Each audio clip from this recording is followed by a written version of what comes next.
Hey, Dad! We've got a package here! They're asking for your signature! As a delivery worker, I found it endearing to watch a child leading their father back to the front door at a delivery location. Could you please sign here? I offered the father a smile and handed over the document for him to sign. However, the sight of me turned him stark white, and he became completely still. My name is Holly. I'm 30 years old and work as a delivery driver for a shipping company. I was born into a fairly affluent family thanks to my father's prosperous business. But rather than follow in my family's footsteps, I chose to branch out and find work elsewhere. While out on deliveries, I happened to cross paths with Darren, a man a couple of years my senior, working at one of my regular stops. He courted me, and before long, we were wed. Today, we are parents to a beautiful son, and we lead a blissful life together. My parents never pushed me to step into the family business. But before our wedding, my father questioned Darren. "Are you considering taking over our family enterprise?" Darren's response was a firm, "Absolutely." As a result, Darren quit his job before we got married and shifted to my family's company to train and eventually take over. Darren had always been a soft-spoken, serene man, but I noticed a change in him after we married. He started belittling my job and vented out his anger towards my father, his current employer, on me. Believing in the good-hearted man he was before we tied the knot, I hoped he would regain his former self once things at work stabilized. Hence, I decided to give him some breathing room. My father had informed me that Darren was having a hard time improving his performance in his role as the external sales rep. I thought that might be adding to his stress. But instead of improving, his behavior only escalated for the worse. Chores that we should have been dividing between us were slowly piling up on me, with him excusing himself saying he was exhausted from work, and he gradually withdrew from helping raise our child. Feeling partly responsible for asking him to switch to my family's business, I found it hard to confront his worsening attitude. In the end, I found myself frantically juggling housekeeping, childcare, and my work duties. Eventually, my personal grooming as a woman took a back seat. Seeing this, he would mockingly comment on my looks, saying, "Hey, it seems like ever since you became a mom, you've stopped putting as much time into your appearance, like not bothering with your hair and skipping makeup. What's up with that?" He also began comparing me to a female colleague, saying, "At work, there's a woman your age who's raising 2 kids, and she puts on makeup and keeps her appearance neat every day. I wish you could take a leaf out of her book." Isn't that woman you're talking about, Nicole, in the administrative department? She lives with her husband's parents at their home, right? And both of her children are in elementary school. She wasn't working when her kids were little. The clerk, Nicole, that Darren mentioned, had left the company when her kids were born. But guess what? She's back now, thanks to her in-laws stepping in to help with taking care of the kids. But when I told this fact to Darren, he deflected the conversation saying, "My parents live far away, and if we were to live with your parents, I'd have to see my boss all the time, wouldn't I? Living together with your parents is impossible." On his days off, he would frequently leave the house saying, "I'm going to a business seminar." I was the only one managing all the household chores and taking care of our son. It was really exhausting. Between juggling work and childcare during the week, and then trying to tackle the mounting housework on my days off, I was just getting more and more drained, both physically and mentally. I could have reached out to my parents for some help, but I was worried that I might somehow put Darren in a difficult spot at his work, so I found it hard to ask for that extra support. But there's only so much a person can take. Amidst such days, I eventually collapsed from all the stress and overwork. It happened at my workplace, and when they couldn't reach Darren, who was my emergency contact, they reached out to my mother, who rushed over. Are you so swamped with work that you're actually passing out from exhaustion? Does Darren even realize you're working to the point of collapsing? I think he does, but he's also pulling long hours trying to secure his position in the company, so I can't really ask for his help. You could have told me. I worried that if Dad found about all of this, it could somehow impact Darren's position at the company. After taking some time to consider my words, my mom finally spoke up. From now on, talk to me before things get this bad. The following day, I got a message from my father. We need to have a talk. Come home without letting Darren know. When I returned home in response to his message, my father told me, frankly, Darren isn't improving in his role at all. At this rate, it's not just about being ready to take over. He can't even handle his current responsibilities. We can't trust him with the company if this continues. And he's been attending external seminars, learning things that don't align with our company's ways. Whatever the reason, he isn't following the advice given by our staff. If there's no improvement, we can't keep accommodating him. We could introduce him to other companies if he's not willing to make changes. It might be better for him to find a place that suits his style, he said, leaving me in deep thought. I decided to have a serious talk with Darren. That night, I brought up the topic with him. Did you know that I passed out yesterday? The doctor said it was due to overwork. I can't handle all the housework, childcare, and my job alone anymore. So I need you to help around the house and with raising our child. But I'm already stretched thin trying to secure my position in your parents' company. I'm already at my limit. The moment he heard my story, Darren retorted in an angry tone. The kind Darren I used to know seemed to have vanished completely. Dad told me that your performance isn't improving and you keep butting heads with the company's methods instead of following them. He said there's no way you can be his successor at this rate. Maybe you should focus more on understanding our company before attending all those business seminars. If you can't do that, he suggested you might be better off leaving the company, and we'll do our best to help you find a job that fits you. So, what's your plan? I was hesitant to mention all this, but given his refusal to listen, I finally brought up the company issue. As soon as I mentioned the company, Darren seemed lost for words. Then he glared at me. Are you trying to control me by bringing up my work? Is this some kind of threat? That's not what I meant.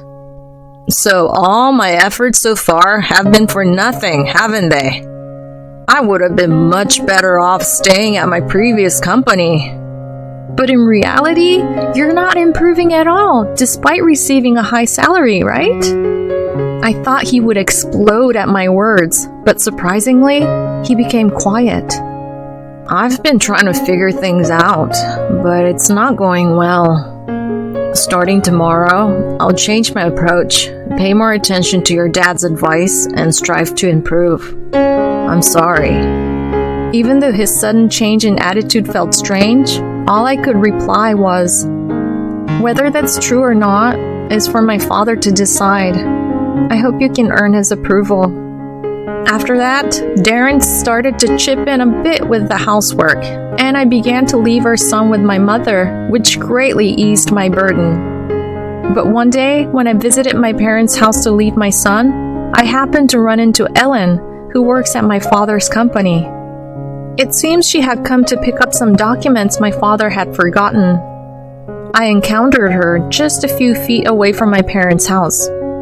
Seeing me, she made a slightly awkward expression. We made a small talk for a while, but then she said, I'm sorry, but I thought you should know. This might not be my place, but there's something I need to tell you. Actually, I moved recently and saw Darren coming out of a woman's house in the neighborhood. When I mentioned it to my husband, he said that Darren might be her boyfriend as he often visits during the day. I was speechless at this revelation from the company employee. Continuing on, she said, "But that woman has a child. My husband said that the child calls Darren Daddy. But it doesn't seem like they're living together, so my husband thought it was a complicated family situation." I was stunned by what I heard. I somehow managed to drop off my son with my mother and get through my workday, but honestly, I couldn't focus on anything and ended up leaving early. I decided to talk to my mother about it.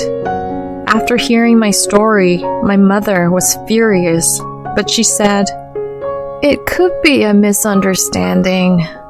You should hire a private investigator to look into it thoroughly. I can provide the money if necessary. Let's not involve your father in this." Using my own savings, I hired a private investigator. The results came back quickly. Darren was in a relationship with a barmaid named Vicky, and they even had a 5-year-old daughter together. The investigation also revealed why his sales performance wasn't improving.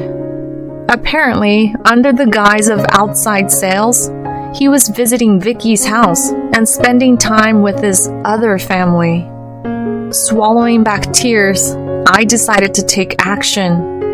Armed with the evidence from the investigator, I hired a lawyer who specialized in divorce cases and started making arrangements for a divorce.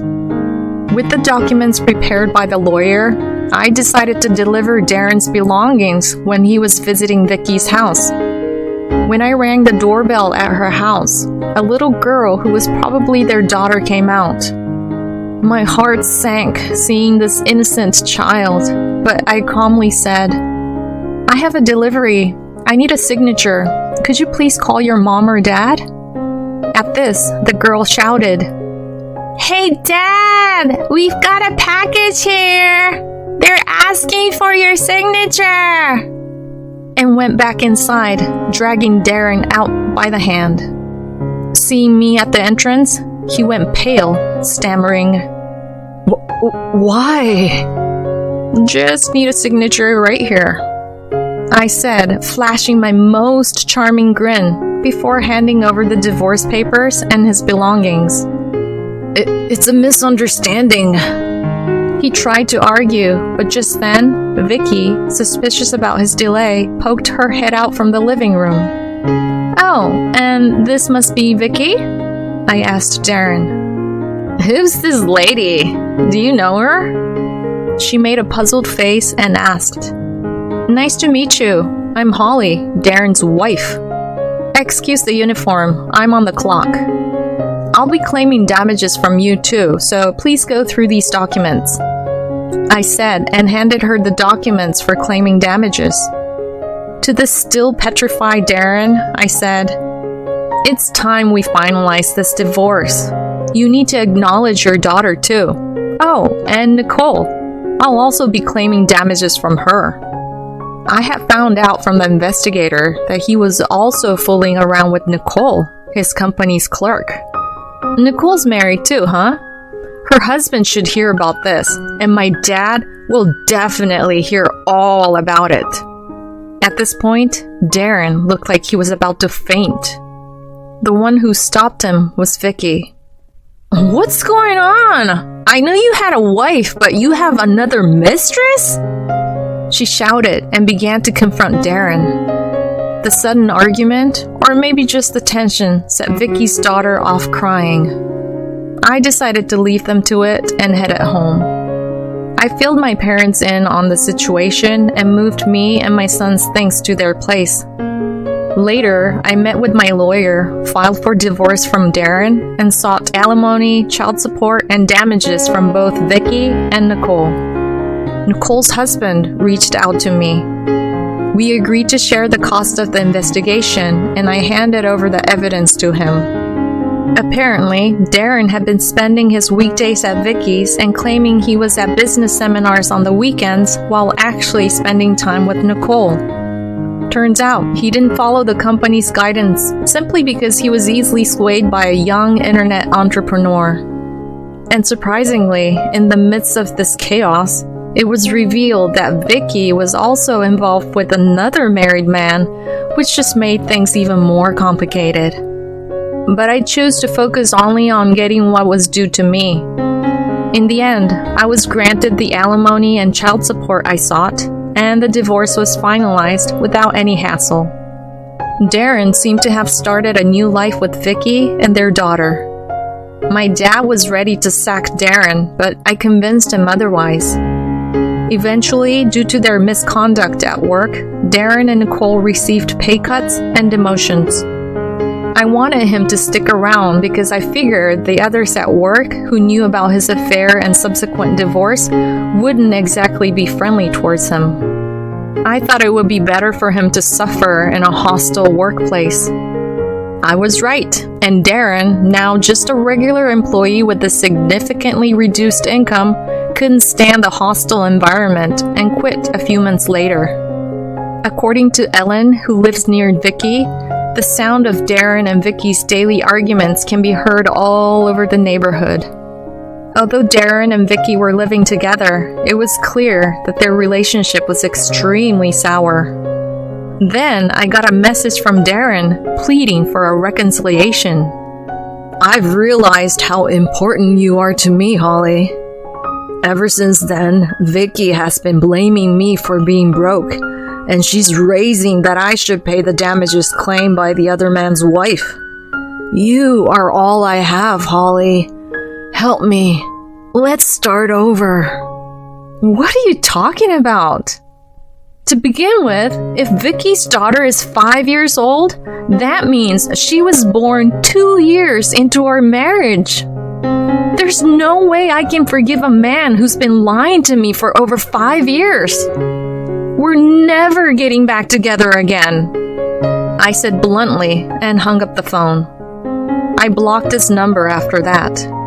In the end, Darren and Vicky's arguments only intensified, leading to a noise complaint from the neighbors and their daughter being taken in by Vicky's parents. Darren found another job, but it paid much less, and with damage claims coming from all directions, he couldn't afford the rent and had to move. I don't know whether they broke up or are still together after that. I apologized to my parents, saying, "I'm so sorry for bringing such a person into the family and causing trouble for the company." But my father said, "Honestly, I was already done with them before you even talked to me. I only tolerated him because he was your husband. I think my leniency might have ultimately hurt you.